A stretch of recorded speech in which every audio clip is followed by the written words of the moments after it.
Hi, thanks for joining me.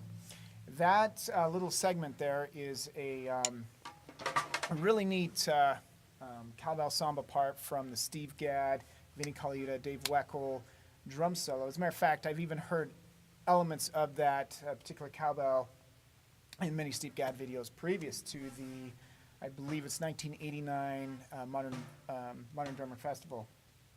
And that's probably one of the most popular drum solos of all time. And it starts off with Dave Weckl,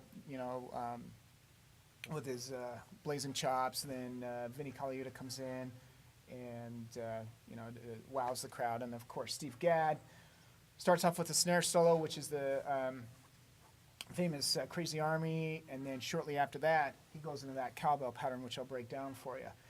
And then he only plays a few bars of that. And then at that point, the other guys start to layer and becomes a friendly competition. And again, if you haven't watched that video, just type in Dave Weckl, Vinnie Colaiuta, Steve Gadd, and that will be first on the list on YouTube. And it is very inspirational and a bit intimidating, but gives the rest of us something to aim for. Now, you can visit drumteacherutah.com to get a free transcription of this. And it's a pretty easy pattern because it's all linear, okay? For the new drummers, that just means your hands really don't line up, okay? And that all your drum patterns are stacked, and all the components put together create a nice groove. So slow motion here. And again, I encourage you to go to my website and download the charts so that you can follow along a little bit easier. Slow motion.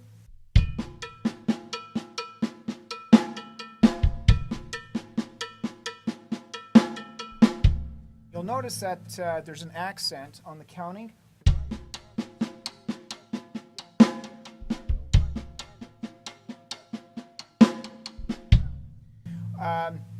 The hi-hat pattern is quarter notes. Steve Gadd, as he goes to build to this, and again, this is the vamp or the ostinato that they all solo off of. And if you listen closely during the solo, after the three have finished showing off, if you will, they're all utilizing that cowbell pattern as the vamp, okay, or the continuous pattern that keeps everyone going. Now,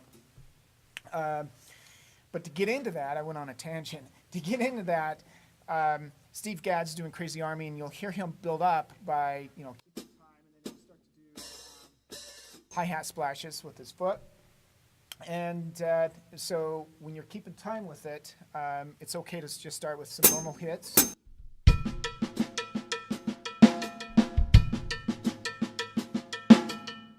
And then you can go ahead and get the hi-hat splashing.